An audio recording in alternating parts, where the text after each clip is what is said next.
Hello.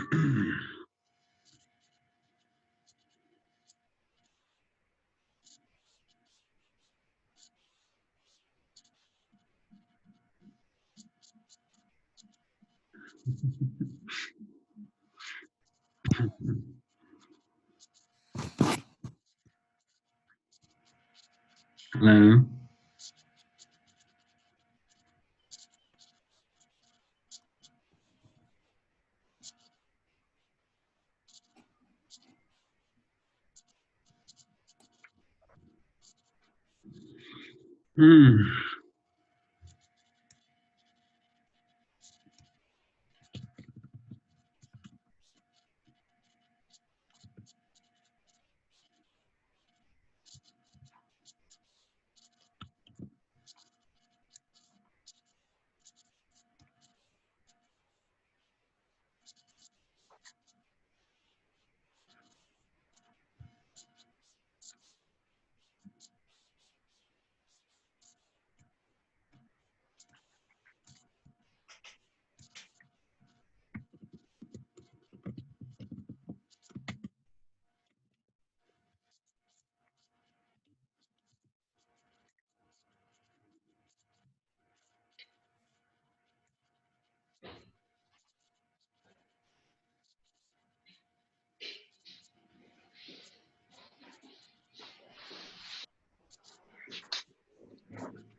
रहीम। सब लोगों को आवाज आ रही है?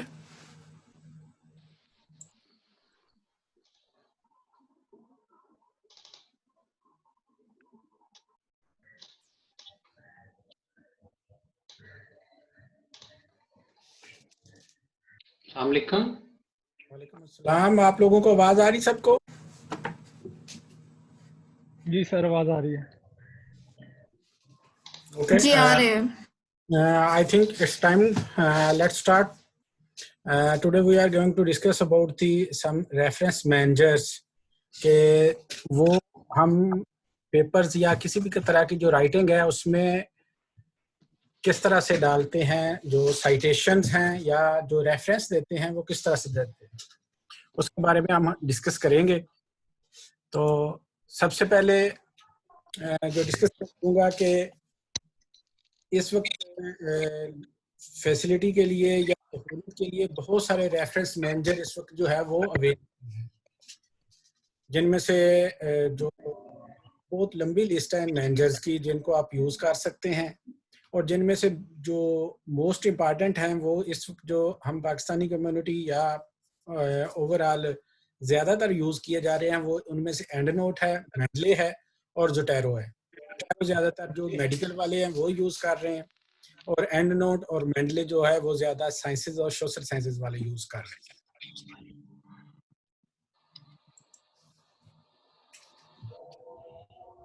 और टोटल कितने हैं अवेलेबल इस वक्त रेफरेंस मैनेजर, उनकी मैं एक लिस्ट ज़रा करना चाहूँगा। इस लिस्ट में आप देख सकते हैं कि एक बहुत बड़ी लिस्ट है, वेबपॉप से शुरू होके ये तकरीबन कोई 38 के करीब जो है वो रेफरेंस मैनेजर्स हैं जो इस वक्त दुनिया में यूज़ हो रहे हैं, और इनमें से ज़्यादातर जो रेफरेंस मैनेजर हैं वो पेड हैं कि आपको उसका लाइसेंस लेना पड़ता है। इसमें से जो ज़्यादातर हम लोग यूज़ करते हैं उनमें एंड नोट, मेंडले और ज़ोटैरो है। इनमें से मेंडले है ये फ्रीली अवेलेबल है और बाकी जो है उनके लाइसेंस लेने पड़ते हैं, जिनमें हमारे पास एंड नोट है। ये बहुत महंगा सॉफ्टवेयर है, लेकिन आमतौर पे इंस्टीट्यूशंस के पास इसकी लाइसेंस होता है। इसी तरह जो ज़ोटैरो है ये भी फ्रीली अवेलेबल है, लेकिन इसकी एक्सेस लिमिटेड है। और जो वो 1988 से यूज़ हो रहा है। जो मेंडले है ये 2008 में आया था और ज़ोटैरो जो है वो 2006 में आया था। मेंडले जो है ये बेसिक एल्सेवियर का सॉफ्टवेयर है। इसकी जो सबसे अहम खूबी है वो ये है कि आप इसको फ्रीली कर सकते हैं। इसकी में आपकी लाइब्रेरी हर फ्रीली अवेलेबल होती है। आप कहीं भी जाते हैं तो आप इसको यूज कर सकते हैं।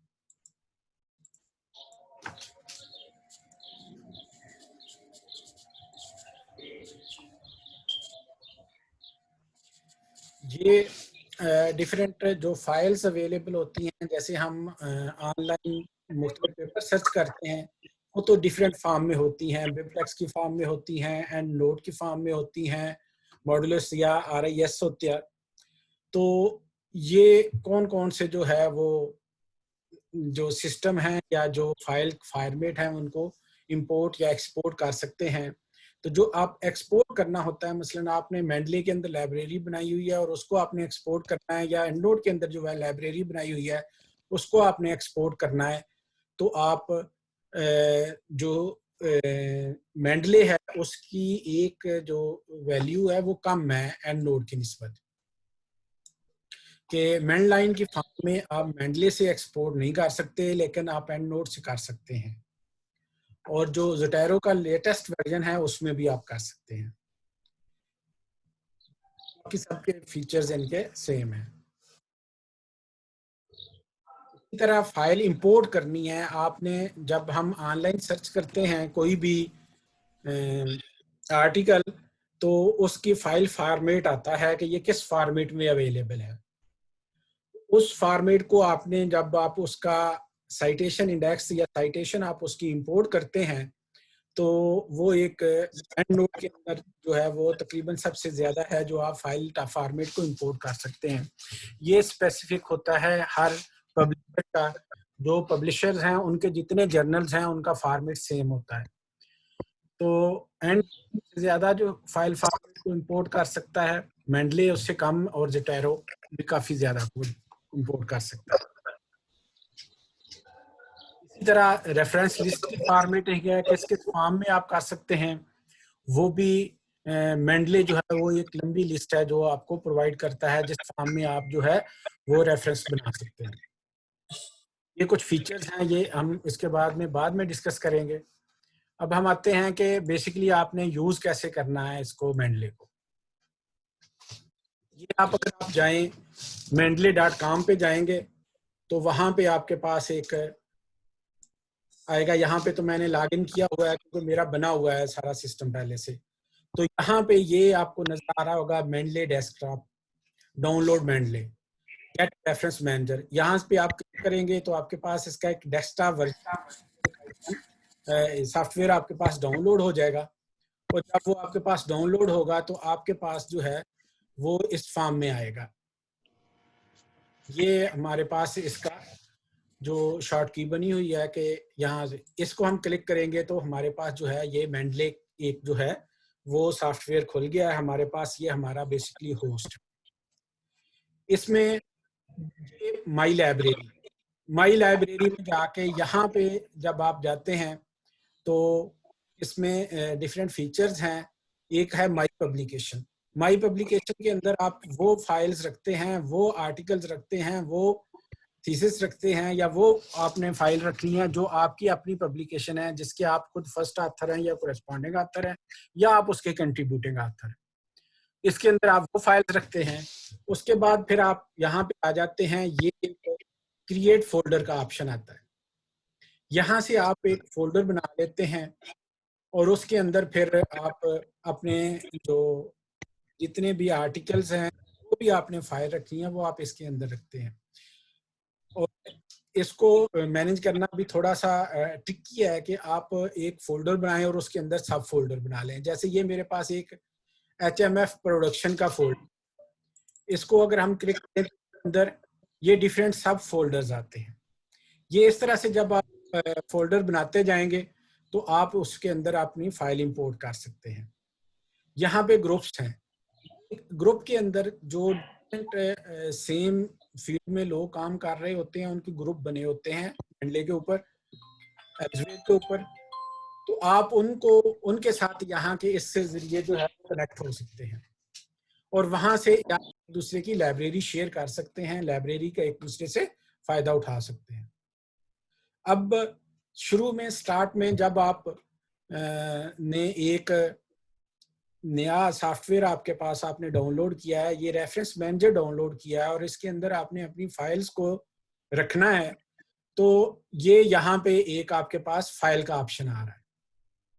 इस फाइल के ऑप्शन के ऊपर जाएंगे आप तो ये पहला जो ऑप्शन है add file.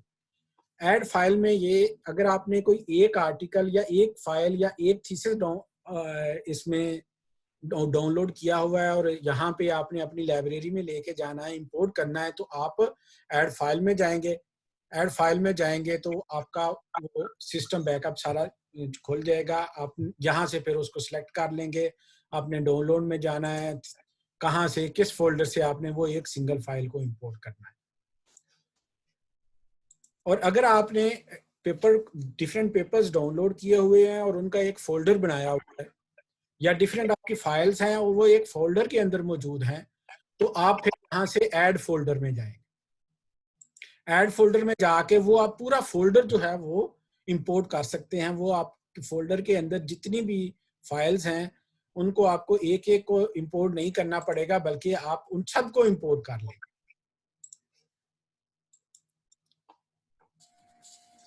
Add entry manually, इसके अंदर ये है कि आपके पास फाइल मौजूद नहीं है लेकिन आपने एक कहीं और से एक आपने कुछ चीज कॉपी की है या कहीं और का आपने रेफरेंस देना है, लेकिन उसकी फाइल आपके पास मौजूद नहीं है और उसका बहुत पुराना कोई आर्टिकल है या कोई बहुत पुरानी फाइल है और उसका ऑनलाइन लिंक मौजूद नहीं है, तो यहाँ पे जाके आप उसकी एंट्री जो है वो मैनुअली ऐड कर सकते हैं।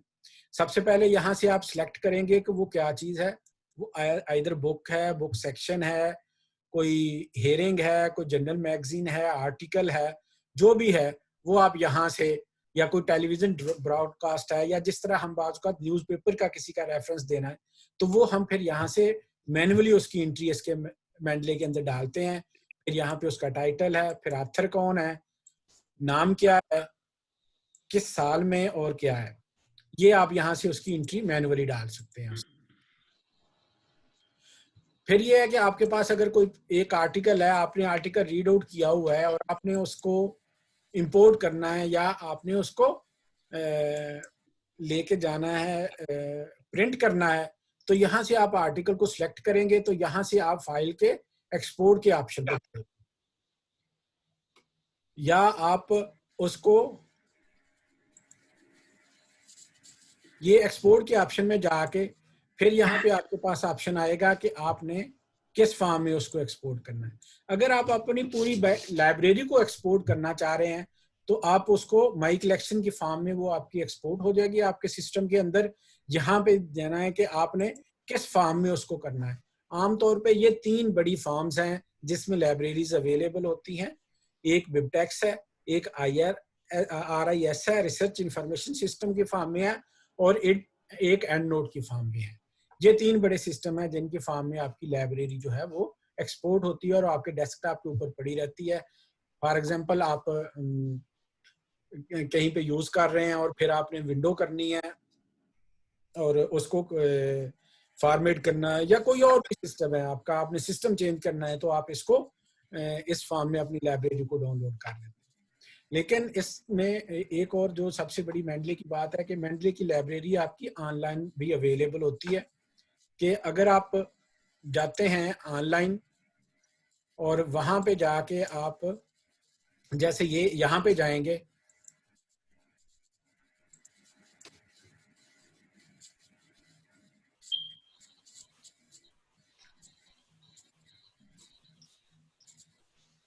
यहाँ पे है क्रिएट फ्री अकाउंट।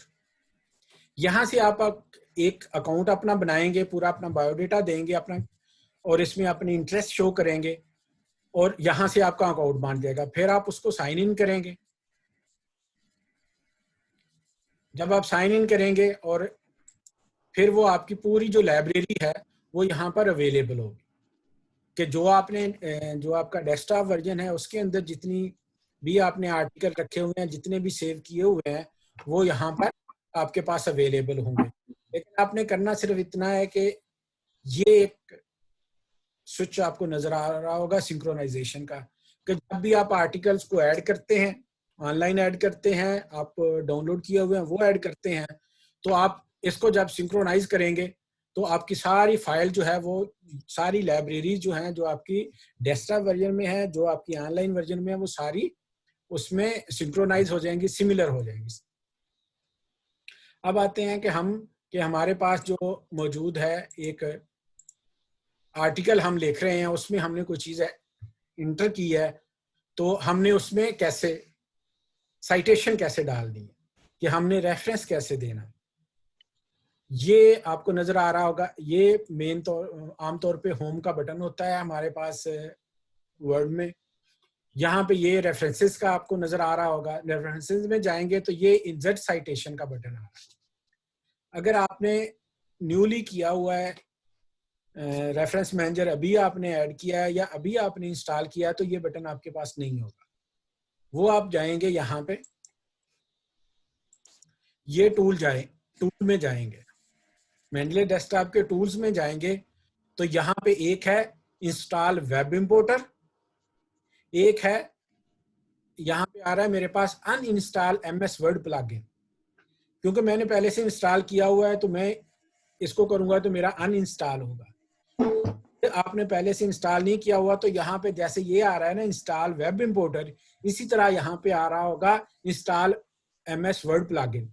आप इसको क्लिक करेंगे तो वो ऑटोमेटिकली विद इन सेकेंड जो है वो आपका प्लगइन जो है वो इंस्टॉल हो जाएगा, और आपको वर्ड में ये प्लगइन नजर आना शुरू हो जाएगा। आपने फॉर एग्जांपल हमने यहाँ तक एक फिक्रा लिखा है, एक सेंटेंस है, और इसमें अब हमने साइटेशन डालनी है कि ये फ्रा आर्टिकल का रेफरेंस है। इसमें इंसर्ट साइटेशन पे जाएं, यहाँ पे आपके पास आ गया माई लाइब्रेरी या गो टू मेंडले का ऑप्शन। गो टू मेंडले पे जाएं तो ये मेंडले आपका ओपन हो जाएगा। अब यहाँ से आपने सिलेक्ट करना है जो भी आर्टिकल है, उसको आप सिलेक्ट करेंगे, और ये साइट का ऑप्शन आ रहा है, इसके ऊपर आप क्लिक करेंगे तो ये यहाँ पे उसकी ऑटोमेटिकली साइटेशन आ जाएगी।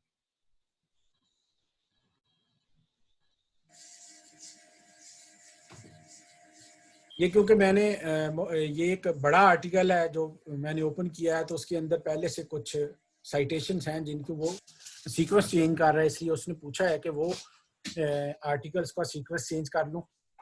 अब ये हमारे पास एक फाइल आ गई, एक हमारे पास साइटेशन आ गई। इसी तरह अगर आपने मल्टीपल साइटेशन डालनी है तो आप यहाँ से जाएंगे, आप कंट्रोल की मदद से जितनी भी साइटेशंस जो है वो जितने भी पेपर सेलेक्ट करेंगे उन सब की यहाँ से जाकर साइट करेंगे तो उनकी साइटेशंस आ जाएंगे और वो एक फॉर्म में आए। अब फॉर एग्जांपल कि आपने डिफरेंट साइटेशन डाली हुई हैं, जैसे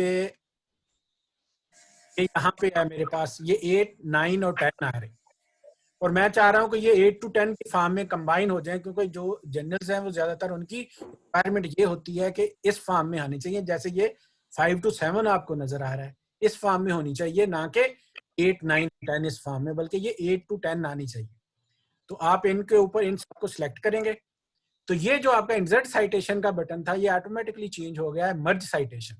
इसको आप क्लिक करेंगे तो ये 8 to 10 की फॉर्म में। इसके बाद आपने जब हमने लाइब्रेरी डालनी होती है किसी भी आर्टिकल की, फॉर एग्जांपल यही मैं इसको लेता हूं कि ये हमारा एक आर्टिकल है, अब हमने इसको कंप्लीट कर लिया है और हमने इसकी लाइब्रेरी डाल दी।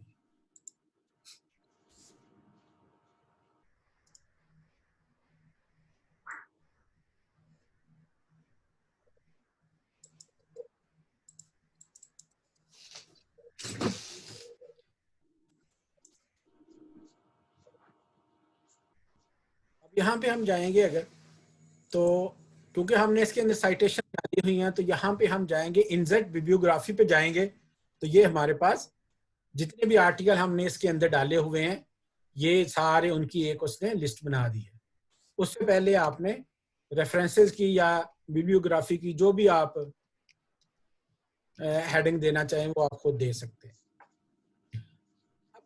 फॉर एग्जांपल आपने ये एक फॉर्म में दिए हुए हैं, लेकिन जो जर्नल है, हर जर्नल का अपना एक स्पेसिफिक स्टाइल होता है, उसका रेफरेंसेस का एक स्टाइल होता है जो कि यहाँ पे आपको पास आ रहा होता है। ये जो स्टाइल्स है ना, स्टाइल्स में आप जाएंगे तो यहाँ पे आपके पास ये डिफरेंट स्टाइल्स आ रहे हैं। अगर आपके पास यहाँ पे स्टाइल वो मौजूद नहीं है तो आप मोर स्टाइल में जाएंगे और यहाँ पे ये जो स्टाइल्स आपने इंस्टॉल किए हैं वो सारे शो हो रहे हैं। अगर आपके पास वो यहाँ पे इंस्टॉल के अंदर स्टाइल मौजूद नहीं है तो आप गेट मोर स्टाइल, यहाँ पे आप उस जर्नल का नाम लिखेंगे। मसलन मैं यहाँ पे अगर डालता हूँ कि मुझे ये चाहिए जर्नल है, ये ग्रीन केमिस्ट्री के ये 2 जर्नल आ रहे हैं, इनमें से मैं किसी का डालूंगा। यहाँ पे क्योंकि ये पहले से इंस्टॉल है मेरे पास, यूज दिस स्टाइल का ऑप्शन आ रहा है। अगर ये इंस्टॉल नहीं होगा तो जैसे ये जर्नल है catalysis in green chemistry and engineering, इसमें वो ऑप्शन हमारे पास क्योंकि हमने पहले इंस्टॉल नहीं किया हुआ तो यहाँ इंस्टॉल का ऑप्शन आ रहा है, तो वो विद इन सेकंड जो है वो इंस्टॉल हो जाए। तो आप फिर यहाँ पे जाके उसको जो आपने नया स्टाइल लगाया है, जो या नया स्टाइल आपने यूज करना है, उसको यहाँ से सिलेक्ट करेंगे तो वो खुद ब खुद जो है वो उसमें चेंज हो जाएगा और वो पूरे सिस्टम के अंदर ऑटोमेटिकली, ये देख लें आप, वो चेंज हो गए। इसी तरह अगर आपने कोई और चेंज करना है तो आप उसमें जा सकते हैं उसको। समटाइम्स ऐसे होता है कि इस वक्त तकरीबन मोर देन 8000 जो है वो स्टाइल मौजूद है मेंडले के अंदर, लेकिन बाज़ औक़ात ये होता है कि आप जिस यूनिवर्सिटी में पढ़ रहे हैं उस यूनिवर्सिटी का अपना एक स्टाइल है और उसकी मेंडले की जो की है वो मौजूद नहीं है या उसकी मेंडले की फाइल मौजूद नहीं है, तो आप वो स्टाइल खुद से भी क्रिएट कर सकते हैं, खुद से भी बना सकते हैं। उसके लिए आपको ये करना होगा कि ये मेंडले डेस्कटॉप में आप जाएंगे, यहाँ पे आपने ये व्यू के अंदर जाना है, ये साइटेशन स्टाइल के ऊपर जाएंगे, यहां से आप बोर्ड स्टाइल के अंदर जाएं और यहाँ पे आप किसी पे ऊपर भी जाके एडिट स्टाइल राइट क्लिक करेंगे तो यहाँ पे एक अपडेट स्टाइल, अनइंस्टॉल स्टाइल और तीसरा जो ऑप्शन है वो एडिट स्टाइल का आ रहा है। एडिट स्टाइल के ऊपर आप क्लिक करेंगे तो वो आपका जो है यहाँ पे जाके उसकी CLS फाइल ओपन हो जाएगी।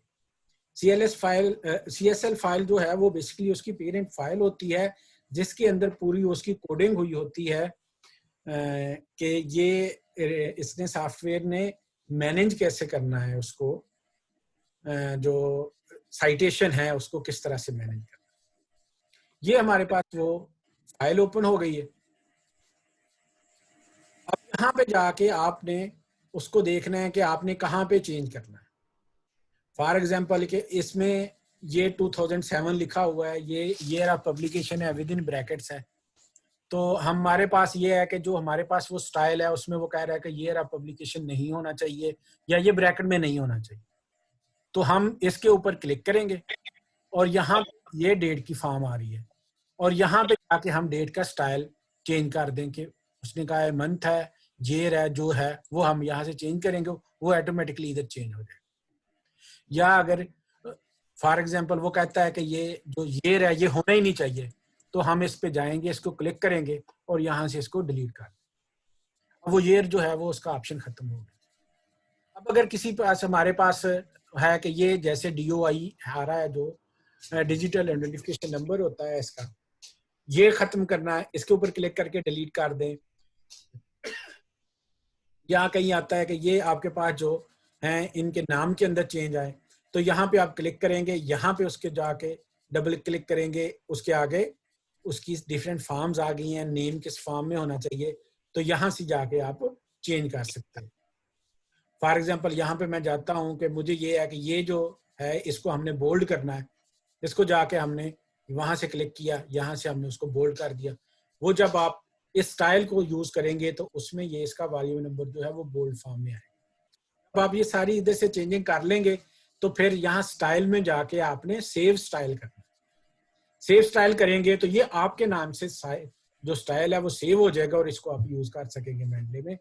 जैसे मैंने यहाँ पे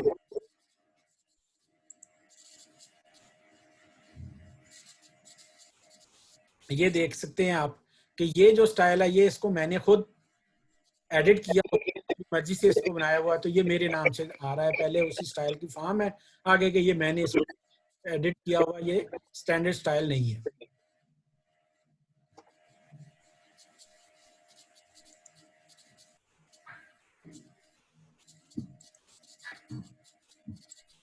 और इसी तरह आप फॉर एग्जाम्पल से दूसरे जर्नल में जाते हैं, आपने स्टाइल चेंज करना है, तो अगर आपने रेफरेंस मैनेजर कोई भी यूज किया हुआ है तो आपके लिए वो बहुत इजी है।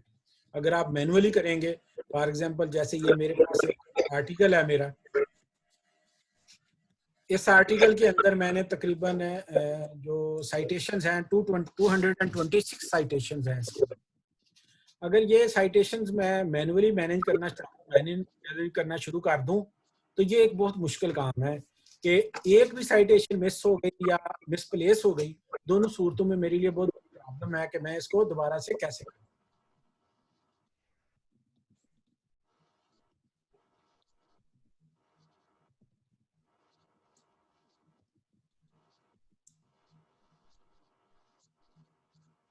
ये आप लोगों को आवाज आ रही है?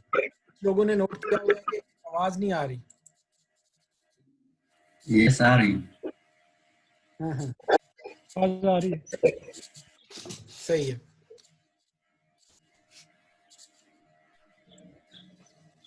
कि ये मतलब अगर तो आपके पास रेफरेंसेस हों वो तो मैंने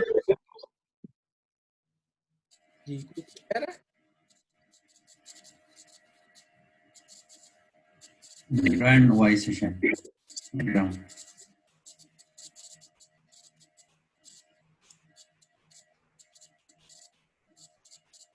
ओके कि अगर तो आपके पास मसलन 10-15 सॉफ्टवेयर रेफरेंसेस हैं तो उसको तो आप मैनुअली मैनेज कर सकते हैं, लेकिन उससे ज्यादा है तो आप वैसे भी उनको मैनेज करना जो है वो मैनुअली मैनेज करने का जो है वो सिस्टम भी नहीं है, क्योंकि अगर आप एक जगह से एक आर्टिकल आपने लिखा हुआ है एक जर्नल में जमा करवाते हैं, उसके बाद वहां से रिजेक्ट होता है या कोई और प्रॉब्लम होती है, या वो कहते हैं रेफरेंसेस में ये प्रॉब्लम आ रही है, डेट को इस फॉर्म में ले आए या इस फॉर्म में ले आए, तो अगर आपने से उसको यूज किया होगा, रेफरेंस मैनेजर को यूज किया होगा, उससे आपके रेफरेंस तो आपके इजी होगा कि आप रेफरेंस मैनेजर में जाके उतनी सी चेंज करें तो वो ऑटोमेटिक वो रिफ्लेक्ट हो जाएगी आपकी कंप्लीट बिब्लियोग्राफी के अंदर।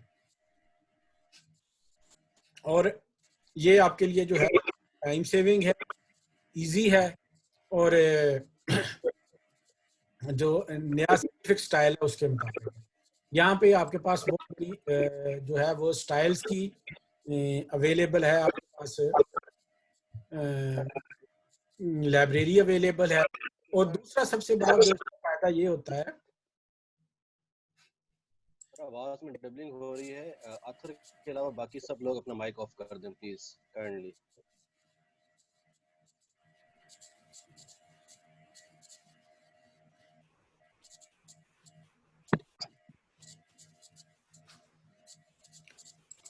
ये अगर किसी के क्वेश्चन है ना वो साथ साथ करते जाएं तो वो मैं फिर एंड पे सारे जवाब आंसर उसके कर। अच्छा एक और चीज के पे आप लोग माइक अगर बंद कर लेते ना तो वो फिर ऑप्शन नहीं होगा, लोगों के माइक कुछ के यहाँ है जिसमें हो रही है।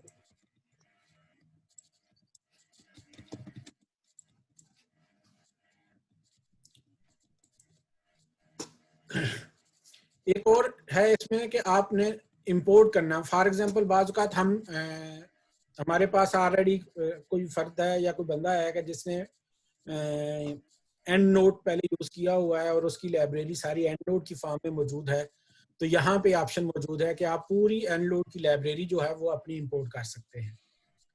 इसीलिए इसी तरह बाज़ औक़ात आपके पास आर्टिकल है लेकिन आर्टिकल की एक्सेस नहीं है आपके पास, तो जब भी कोई आप आर्टिकल खोलते हैं तो उसके ऊपर आप आ जाता है ऑप्शन कि आप आर्टिकल की जो है वो साइट करना चाह रहे हैं, तो साइटेशन के डिफरेंट स्टाइल आते हैं। वो स्टाइल आमतौर पे जो है इन चारों में से कोई ना कोई होगा। तो इनको आप उसको आप क्लिक करते हैं तो वो आपके पास वो एक छोटी सी फाइल डाउनलोड हो जाती है जो बेसिकली उसकी CSL फाइल होती है।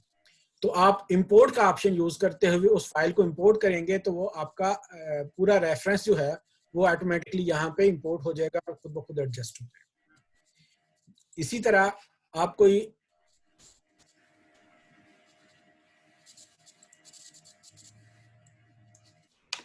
आर्टिकल खोलते हैं, फॉर एग्जांपल यहाँ पे मैं एक आर्टिकल खोलता हूँ,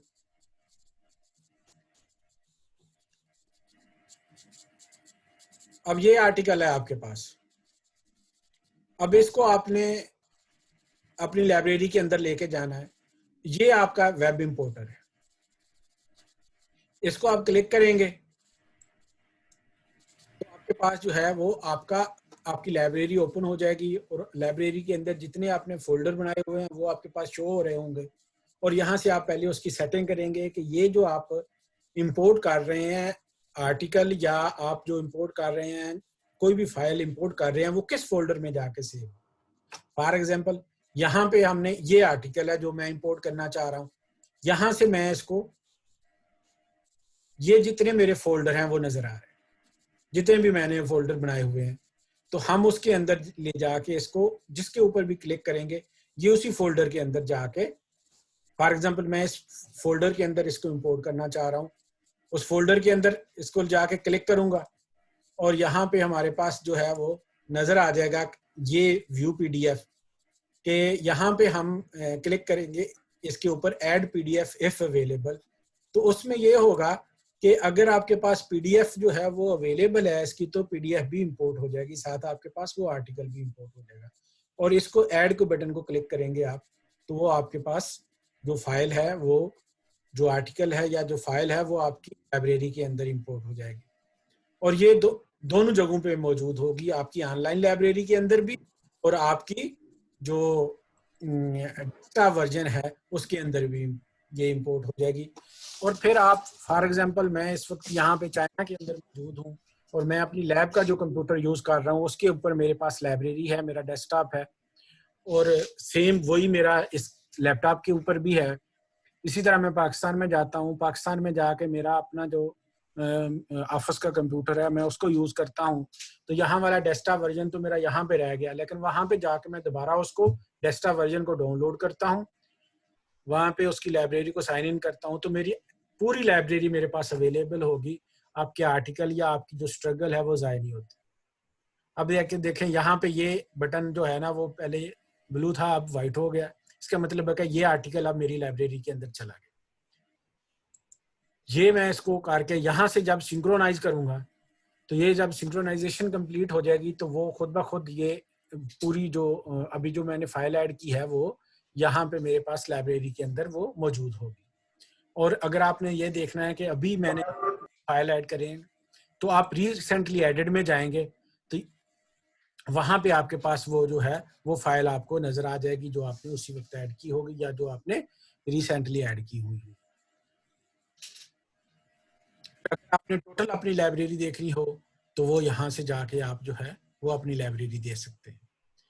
अब यहाँ हम आपके पास लाइब्रेरी मौजूद है और आप उसमें सर्च करना चाहते हैं, ये इसमें सर्च का ऑप्शन है। फॉर एग्जांपल मैं यहाँ पे एक फोल्डर के अंदर सर्च करना चाह रहा हूँ तो फिर पहले मैं इधर फोल्डर को क्लिक करूंगा और फिर यहाँ सर्च वाले ऑप्शन पे जाऊंगा।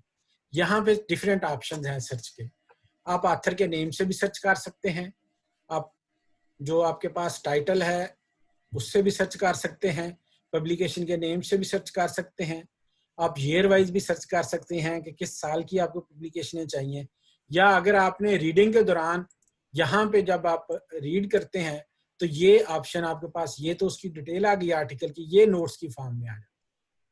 यहाँ अगर आप कोई भी नोट्स फॉर एग्जांपल आप अपनी यादाश्त के लिए कोई नोट बनाते हैं कि ये आपने थीसिस में लिखना है इस आर्टिकल को, यहाँ आप कर देते हैं। तो यहाँ पे जाके आप नोट्स में जाके अगर आप सर्च थीसिस करेंगे तो आपके जितने भी आर्टिकल्स हैं जिनमें आपने ये लगाया होगा ऑप्शन कि ये,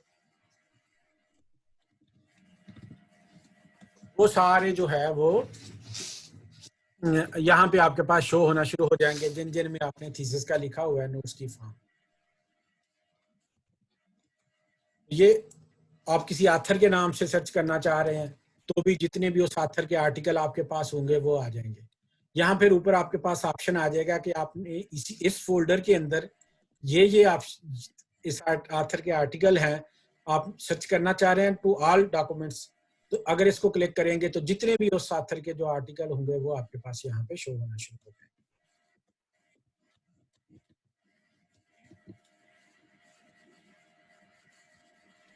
सर मेरा एक सवाल है। हेलो सर, मेरा ये सवाल है, आपने कहा था अभी कि एक फाइल है वो हम ऐड कर लेते हैं, ठीक है, वो हमारी लाइब्रेरी में ऐड हो जाती है या जहाँ हम चाहें तो ऐड हो जाती है। अब मुझे बताएं, आपकी हमने फाइल ऐड की तो इसका जस्ट एब्स्ट्रैक्ट ऐड होगा या कंप्लीट पीडीएफ? क्योंकि जब हम देखते हैं हमें हर जगह तो पूरी पीडीएफ फाइल नहीं मिलती ना, हमें तो उसको मुख्तलिफ जगह से कंप्लीट टेकअप करना पड़ता है। इस सिचुएशन में फिर क्या होता है?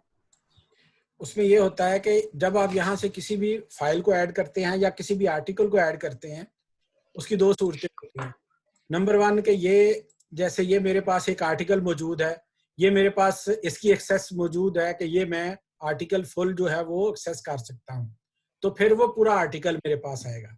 लेकिन अगर फॉर एग्जांपल मैं देखता हूँ कि मेरे पास उस आर्टिकल की एक्सेस नहीं है, जैसे अभी इस वक्त मैं क्योंकि यूनिवर्सिटी का नेट यूज कर रहा हूँ, यूनिवर्सिटी की एक्सेस है, तो ये मेरे पास आर्टिकल फुल फॉर्म में डाउनलोड फॉर्म में आ रहे हैं। लेकिन मैं वीपीएन यूज करता हूँ, मैं वर्चुअली जो है वो किसी और मुल्क से लॉगिन होता हूँ जहाँ पे ये इसका नेट यूज नहीं हो रहा है, इस यूनिवर्सिटी की एक्सेस नहीं होगी, तो फिर मुझे जो है वो आर्टिकल नहीं मिलेगा, फिर मुझे सिर्फ उसका एब्स्ट्रैक्ट मिलेगा। तो ये फाइल किस फॉर्म में आपके पास अवेलेबल होती है ये डिपेंड करता है कि जो नेट आप यूज कर रहे हैं उसकी एक्सेस कितनी है, आपकी लाइब्रेरी की एक्सेस कितनी है, या आपकी उस इंस्टीट्यूशन की जो है वो एक्सेस कितनी है, उसके लिहाज से होगा। अगर तो कंप्लीट एक्सेस होगी तो आर्टिकल पीडीएफ फॉर्म में साथ डाउनलोड हो जाएगा आपके पास आपके लाइब्रेरी के अंदर। अगर नहीं होगी तो फिर सिर्फ उसका एब्स्ट्रैक्ट और उसकी साइटेशन आएगी। फिर उस सूरत हाल में हम क्या करेंगे? उसमें देखिए, अगर तो आपको चाहिए कि पूरा आर्टिकल चाहिए तो उसके तो अभी तो बहुत से सोर्सेज अवेलेबल हैं। नॉर्मली फेसबुक के ऊपर ग्रुप बने हुए हैं, ये वीचैट के ऊपर ग्रुप बने हुए हैं, या व्हाट्सएप के ऊपर ग्रुप बने हुए हैं। आप अपनी वो लिंक सेंड करें, वहां पे रिक्वेस्ट करें तो वो आपको विद इन फ्यू मिनट्स कोई ना कोई कहीं ना कहीं से डाउनलोड करके भेज देता है, आपको आर्टिकल मिल जाता है। या दूसरी सूरत के अंदर हमारे पास कुछ एक जेड लाइब्रेरी है मौजूद है, वहां से मिल जाता है, साइंस ऐप से मिल जाता है, तो कहीं ना कहीं से आर्टिकल आपको मिल जाता है। लेकिन जो इजी वे है वो यही है कि अगर तो आपकी इंस्टीट्यूट की एक्सेस मौजूद है तो उसके जरिए आपको मिलेगा, या आप किसी यूनिवर्सिटी के साथ एसोसिएट हैं, आपको नहीं मिल रहा तो आप अपने लाइब्रेरियन से रिक्वेस्ट करें तो वो कहीं से अरेंज कर देता है। या दूसरा वे फिर वही है जो मैंने आपको बताया है कि आपको ये फेसबुक के ऊपर भी ग्रुप्स बने हुए हैं, वीचैट के ऊपर भी ग्रुप्स बने हुए हैं, यहाँ पे लोग भेजते हैं तो आमतौर पे विद इन मिनट्स या मैक्सिमम एक आवर के अंदर हर एक को आर्टिकल मिल जाता है, इतना मसला नहीं है। या आपका कोई वाला, कोई क्लास फेलो, कोई आपका ऐसे कंट्री में पढ़ रहा है या किसी यूनिवर्सिटी के साथ एसोसिएटेड है, आप रिक्वेस्ट करें उसके जरिए मिल जाता है। तो आजकल आर्टिकल को एक्सेस करना इतना मसला नहीं है, कहीं ना किसी सोर्स से आपको मिल जाता है। Thank you so much sir.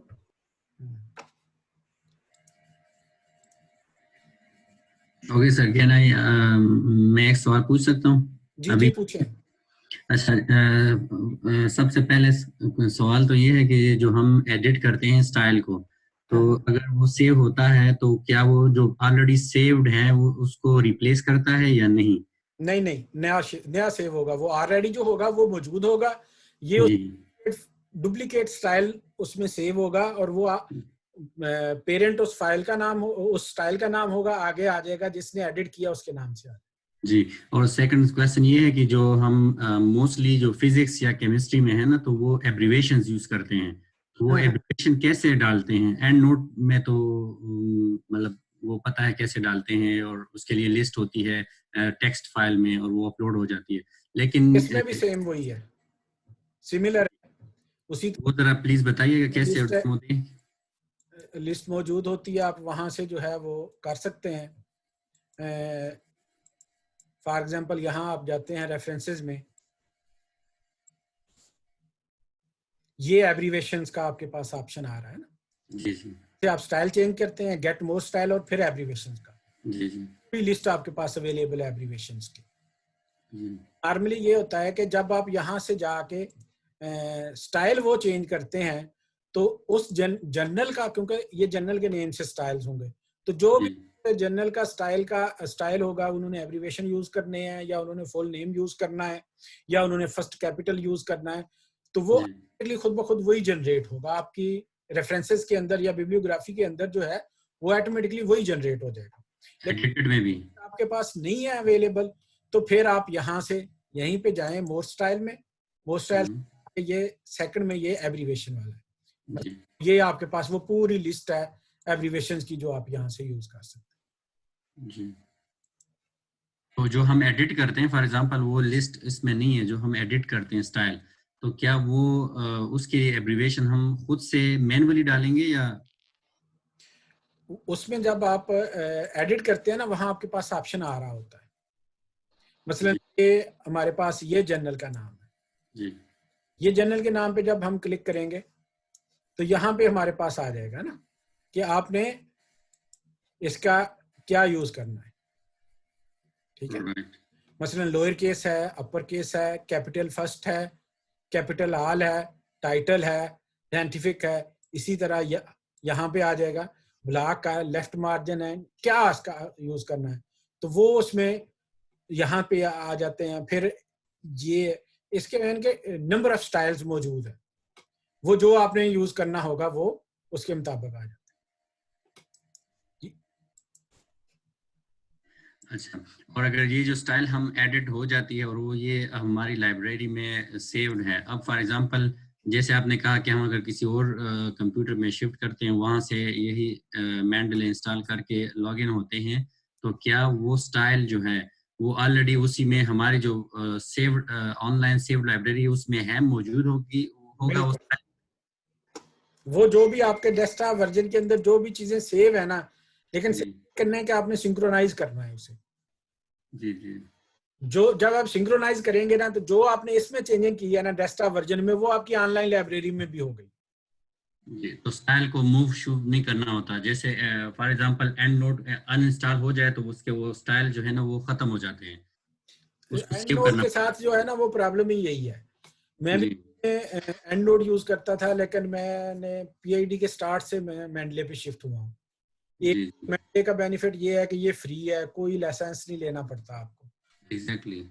दूसरा एंड का मैं इसका ये है कि आप अभी मैं अनइंस्टॉल कर दूं, सारा कुछ कर दूं, दोबारा साइन इन करूं, लॉग इन जी दोबारा इंस्टॉल करूं, सिंक्रोनाइज करूं, तो मेरी जितनी ऑनलाइन लाइब्रेरी मौजूद है वो सारी मेरे पास है। एग्जैक्टली ये इसके सेकेंडली इसकी जो ऑनलाइन लाइब्रेरी है उसका एक और खूबसूरत जो फीचर है वो ये है कि जो आपने लाइब्रेरी में जिस तरह के आपने पेपर सेव किए हुए हैं, जिस तरह की आपकी लाइब्रेरी है, या आपने अपने प्रोफाइल बनाते हुए जो अपने इंटरेस्ट शो किए हैं, तो ये आपको आर्टिकल की सजेशन देता रहता है। जी कंटिन्यू आपको सजेशन आती रहती हैं जब भी आप ऑनलाइन लाइब्रेरी कि ये आपका है ऐड टू लाइब्रेरी का आप ऑप्शन यूज करेंगे, तो आप जी लाइब्रेरी के अंदर वो खुद ब खुद चला जाएगा, या यहाँ से आप पीडीएफ का करेंगे तो वो पूरा आर्टिकल खुल जाएगा। ग्रेट। आपको बाज़ औक़ात मैं टाइम टू टाइम इसको ऐड करता रहता हूँ, जो मेरे इंटरेस्ट के होते हैं मैं उनको ऐड करता रहता हूँ। तो आपको जब जरूरत हो तब ना आर्टिकल ढूंढने नहीं पड़ते, आपके पास लाइब्रेरी बिल्ट इन इतनी हुई होती है। आप वीकली एक दफा भी इसको विजिट करें तो आपके पास लाइब्रेरी जो है वो अच्छी खासी बन जाती है। इसी तरह ये देखें, आप इसको ऐड टू लाइब्रेरी में करेंगे तो चले जाएंगे, ये आर्टिकल जितने भी आर्टिकल सजेस्टेड फॉर यू में सारे आर्टिकल वो आ जाए। जी।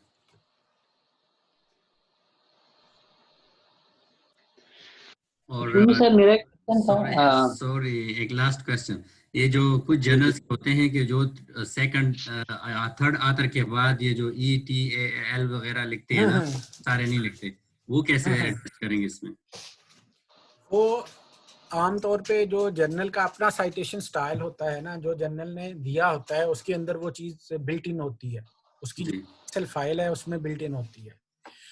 अगर वो बिल्ट इन नहीं हो, आप खुद उसको मैनेज कर रहे हैं, तो वो आप इसमें जब एडिट करते हैं तो उसमें जाके आप कर लेते हैं, CSL फाइल के अंदर उसकी कोडिंग हो जाती है कि आपने इसको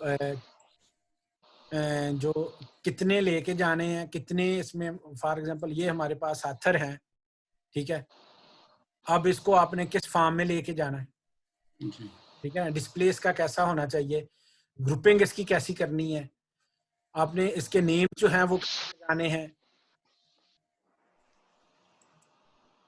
ये पूरी इसकी ना एक लाइब्रेरी मौजूद है कि यहाँ पे जाके आप जो है वो, क्योंकि ये तो ऑलरेडी एब्रीवेटेड फॉर्म में आ रहा है, 3 ऑथर हैं, जब 3 से आएंगे तो यहाँ आपके पास ऑप्शन आ जाएगा कि आप 3 के बाद, क्योंकि आमतौर पे 3 से ज्यादा वालों का एटाल किया जाता है, जी वो यहाँ पे खुद ब खुद आ जाएगा कि आपने उसको कैसे चेंज करना है।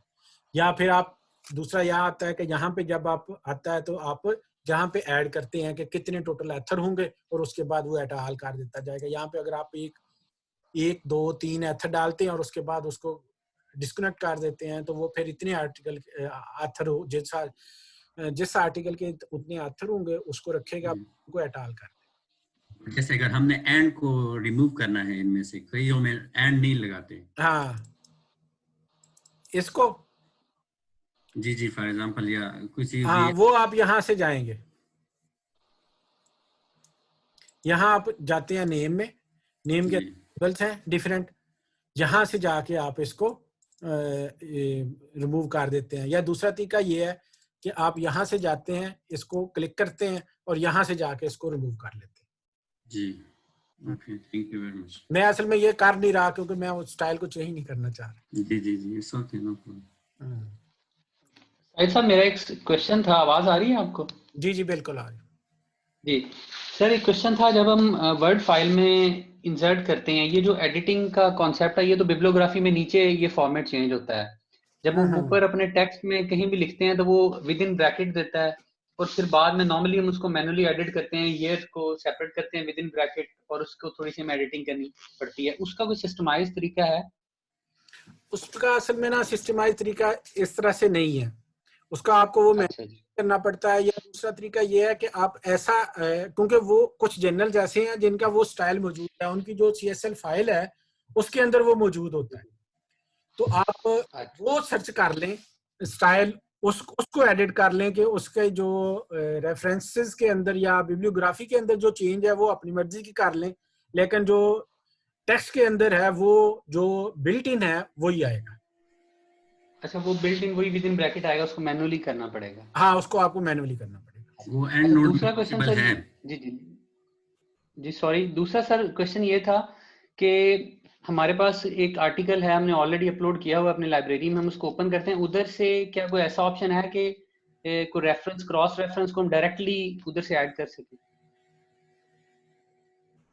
मसलन आपके पास वो रेफरेंस मौजूद है, आपके एक आर्टिकल के रेफरेंसेस में जी, मैंने एक आर्टिकल को मैं रीड आउट कर रहा हूँ, उसके अंदर एक रेफरेंस दिया हुआ है, तो मैं चाह रहा हूँ कि उसी रेफरेंस को मैं ऐड करूँ, या तो मैं उसको दोबारा से सर्च करूँ, या कोई ऐसा प्लग इन ऑप्शन है कि हम उधर से डायरेक्ट ऐड कर सकें उस रेफरेंस? उसका एक तरीका तो ये है कि आप उसकी जो HTML फाइल है वो ओपन करें। फॉर एग्जांपल यहाँ पे मेरे पास ये आर्टिकल है, इसका मैं जो है वो रेफरेंसेस में जाता हूँ कि इसके रेफरेंसेस क्या क्या है ना। अच्छा, ये HTML फाइल में जाएंगे, फिर यहाँ से उसको, लेकिन आपको दोबारा उसको डायरेक्ट आप उस तरह से नहीं उसको लेके आ सकते, आपको उसको या तो मैनुअली ऐड करना पड़ेगा, या आप उसको यहाँ, ये हमारे पास जैसे ये है, आपको नजर आ रहा है ना, क्रॉस रेफरेंसेस है या फाइल है, यहाँ से आप इसको दोबारा ओपन करेंगे, यहाँ से उसको इंपोर्ट करेंगे आप मेंडले के अंदर, फिर ये जाए अलग से हाँ जी, अलग से नए सिरे से। सही हो गया। मतलब ये अब ठीक आ है, गया, बहुत यहाँ से शुक्रिया। अब मैं इसको दोबारा डालूंगा तो ये वो पूरे अच्छा अच्छा, सही। इंडिपेंडेंट आपको डालना पड़ेगा। यानी वो कोई डायरेक्ट का नहीं है इस तरह का ऑप्शन। हाँ वो नहीं है। सही सही हो, ठीक है सर, शुक्रिया। आगे नेक्स्ट किसी वर्जन में आ जाए तो नहीं, अभी अच्छा अच्छा, यानी अब तक नहीं है, मैनुअली करना पड़ेगा। अपडेट हो रहे हैं मे बी, जी जी। आस्ता आस्ता शायद इस तरह का कोई ऑप्शन आ जाए, लेकिन ये थोड़ा मुश्किल है क्योंकि जो हमारे पास आमतौर पे पीडीएफ फॉर्म में, पीडीएफ से किसी भी सॉफ्टवेयर को उसको क्लिक करना मुश्किल होता है क्योंकि ये सिर्फ अरे सर दूसरा, जी जी प्लीज। दूसरा जो बेसिकली क्रॉस रेफरेंस का कॉन्सेप्ट है क्या? मसलन किस तरह से? आर्टिकल्स में जब भी हम आर्टिकल्स डाउनलोड करते हैं या देखते हैं, उसमें कुछ के आगे जो ब्रैकेट में लिखा होता है ये रेफरेंस है, कुछ के आगे लिखा होता है क्रॉस रेफरेंस है, ये बेसिकली बेसिकली क्या ना फर्क है? वो है आपके पास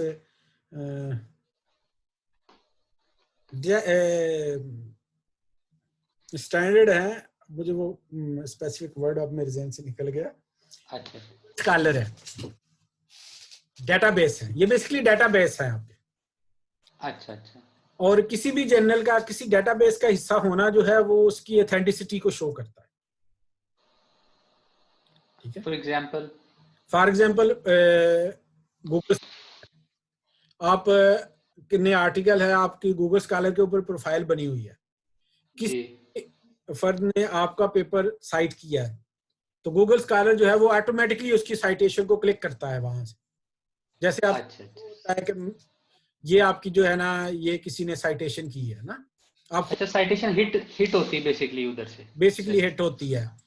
अब मैं ये समझ क्या रहा है कि वो बेसिकली होता क्या है कि वो जिस आर्टिकल के अंदर आपका ये पेपर कोट हुआ है या रेफरेंस हुआ है ना, सर। वो आर्टिकल या वो जर्नल जो है वो भी गूगल स्कॉलर डेटाबेस का हिस्सा है।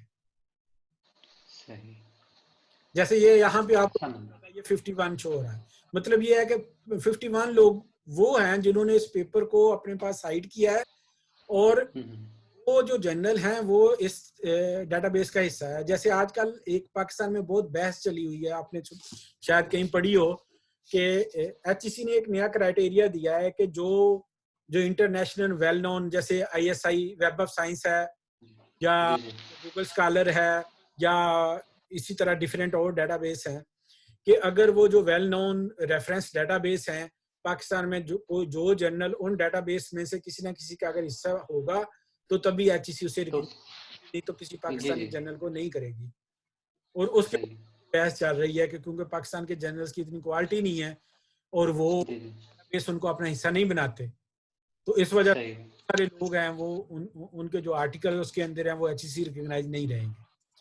तो इस वजह से ये जितने मसलन क्रॉस रेफरेंस आपको मिलेगा या ये पबमेड है या सीएएस है या गूगल स्कॉलर है, कई जगहों पे आपको ये चीजें मिलेंगी, ये बेसिकली रेफरेंस डेटाबेस है, ये वहां से खुद ब खुद जो है वो क्लिक करते हैं। ठीक है सर, बहुत शुक्रिया। Thank you, welcome. किसी और का कोई क्वेश्चन है तो? Sir I have a question. आवाज आ रही है सर? जी जी आ रही। अच्छा सर, ये मेरा ये क्वेश्चन है कि हम जो मेडले में जो इनकी तरतीब जो है पेपर्स की या आर्टिकल्स की वो किस हिसाब से होती है?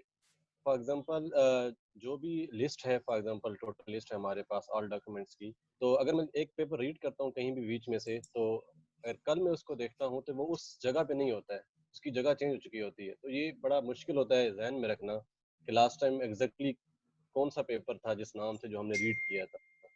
तो कोई इस तरह की तरतीब है मेडले में? जी बिल्कुल, मसलन ये हमारे पास मेरे पास ऑल डॉक्यूमेंट खुला है। सबसे पहले तो ये है कि आप जब अपने पेपर्स को लाइन अप करते हैं या आप अपने पेपर्स को जो है वो मेडले के अंदर इंपोर्ट करते हैं तो आप उनको फोल्डर्स के अंदर करें। फोल्डर्स के अंदर सब फोल्डर्स बना लें अपने सब्जेक्ट के लिहाज से, अपने टॉपिक के लिहाज से। वो एक तरीका ये है। मसलन ये मेरे पास एक फोल्डर है, ये बायोमैस का है, इसके अंदर ये आर्टिकल है मेरे। यहाँ पे जाता हूं मैं ईयर के ऊपर, इसके ऊपर क्लिक करूंगा तो इनकी तरतीब चेंज हो जाएगी। अब ये 2006 से लेकर 2019 तक के एक तरतीब में आ गए, लेकिन फिर मैं क्लिक करता हूं तो इनकी रिवर्स हो गई है तरतीब। एक तो इसको आप देखेंगे आपने किस लिहाज से इसको एडजस्ट करना है। फिर आप यहाँ पे आ जाता है ये एडिट कि आपने जर्नल को कब उस आर्टिकल को कब ऐड किया है, उसके लिहाज से भी इसकी तरतीब बनती है। और तीसरा ये है कि फिर जब किसी जर्नल को आप किसी आर्टिकल को करते हैं तो उसके ऊपर आप उसकी डिटेल में जाएं, उसके साथ जो नोट्स में नोट्स लिख लें या कंटेंट्स के अंदर कोई चीज लिख लें, या उस आर्टिकल के ऊपर आप जो है यहाँ पे जाके आप यहाँ पे आप कोई नोट लिख सकते हैं। आप यहाँ पे जो नोट लिखेंगे उसके लिहाज से आप सर्च कर सकते हैं। मतलब नोट लिख के आप यहाँ डेट लिख दें तो आपको पता चल जाएगा आपने ये पढ़ा है, और इसको आप डिलीट भी कर सकते हैं। बाकी ये है कि आर्टिकल रीड आउट करते हुए आप उसको अपनी रिक्वायर्ड जो चीज़ है उसको हाईलाइट कर लें। फिर जब आप इंपोर्ट करेंगे, उसे एक्सपोर्ट करेंगे, तो वो जो आपने हाईलाइट किया वो भी साथ हाईलाइट हो जाएगा। डिफरेंट कलर्स में आप कर सकते हैं। और ये डिफरेंट तरीके हैं इसके अंदर। और अगर आपने एक ही फोल्डर बनाया हुआ है, ऑल डॉक्यूमेंट है आपके, उसमें भी ये है कि आप इसमें इस जरिए से कर लेंगे, आप उसको रीड आउट करते हुए आप उसकी खुद को आपको मैनेज करना पड़ेगा इसका। तो सबसे बेहतरीन तरीका ये है कि आप उनकी तरतीब उनके ईयर ऑफ पब्लिकेशन के लिहाज से रखें, तो उससे आपको अंदाजा होता है कि मैंने कौन सा रीड आउट किया है। और जो आपने लास्ट रीड आउट किया हुआ है उसको आप कर लें, बुकमार्क कर लें। ठीक हो गया सर, समझ गया। बस बेस्ट ऑप्शन यही है कि हम सब फोल्डर्स बना लें, क्योंकि अभी मैं देख रहा हूँ ईयर वाइज भी जो है वो उस तरतीब से नहीं आ रहे। ईयर वाइज भी ना डिफरेंशिएट हो जाते हैं, जब आप रीड आउट करते हो तो चेंज हो जाते हैं सारे। तो सब फोल्डर बनाना आई थिंक ज्यादा बेटर होगा। वो ज्यादा बेटर है। सब फोल्डर के अंदर जाएंगे, वहां से आप फिर उसकी तरतीब ज्यादा आसानी से, हाँ वहाँ पे कम फाइल्स होंगी तो आपको पता चल जाएगा आसानी से। अच्छा सर, एक और क्वेश्चन है मेरा। इसमें जब हम कोई भी रेफरेंस साइट करते हैं, जब टेक्स्ट में वो रेफरेंस आ जाता है, तो क्या उसका कोई लिंक बन जाता है जो डायरेक्ट नीचे बिब्लियोग्राफी पे जाता है उसको क्लिक करने से? सॉरी मैं आपका सवाल नहीं समझा सर। जिस तरह होता है ना, लिंक बन जाता है, फॉर एग्जांपल नंबर 7 आ गया रेफरेंस टेक्स्ट में, ठीक है सर, उसको हम क्लिक करते हैं तो डायरेक्ट नीचे बिब्लियोग्राफी पे वो 7 नंबर पे चला जाता है। बिल्कुल। तो वो मेंडले में है या हमें बात का आप चेंज करते हैं ना। मसलन फॉर एग्जांपल ये मेरे पास एक फाइल है, ये मेरा 1 नंबर है, लेकिन मैं यहाँ पे कोई और आर्टिकल पहले ऐड करता हूँ, साइटेशन देता हूँ, जब वो 1 नंबर हो गई, ये 25 ऑटोमेटिकली वहां पे चेंज हो जाएंगी। लेकिन फिर भी जब आपने फाइल सेव करनी है उससे पहले आप ये रिफ्रेश करें। जब ये रिफ्रेश ऑप्शन को यूज करेंगे ना, वो ऑटोमेटिकली हर चीज दोबारा एडजस्ट हो जाएगी और उसके मुताबिक फिर आप इसको सेव का ऑप्शन। अच्छा नहीं सर, ये जो अभी रेफरेंस आपने दिया है, for example extraction of fossil, इसमें 1 लिखा है मैंने सर, इस पे क्लिक करने से क्या ये नीचे चला जाएगा बिब्लियोग्राफी में डायरेक्टली? ऐसा अगर तो देखें आपने पहले बिब्लियोग्राफी इंसर्ट की हुई है सर, फिर तो चला जाता है, लेकिन आपने अगर बिब्लियोग्राफी इंसर्ट नहीं की हुई ना तो फिर नहीं जाएगा। ओके ठीक हो गया, समझ गया। ये देखें ना, जैसे हमने बिब्लियोग्राफी इंसर्ट की हुई तो 1 नंबर पे 1 नंबर वाला आ गया, वो चेंज हो गया क्योंकि ये यहाँ पे ये 2 नंबर इसका चेंज हो गया।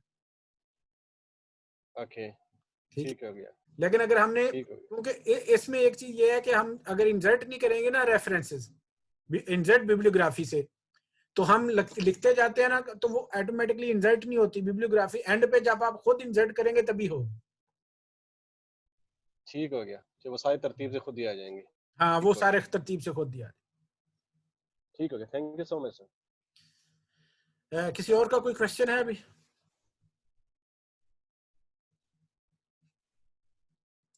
Okay, thank you very much आप सब लोगों का जिन्होंने ज्वाइन किया। और शुक्रिया सर, आपने टाइम दिया और आपने टाइम दिया, बड़ा प्रोडक्टिव सेशन था वैसे। थैंक यू जज़ाकल्लाह। Okay, thank you very much. अल्लाह हाफिज। Thank you sir. Thank you so much.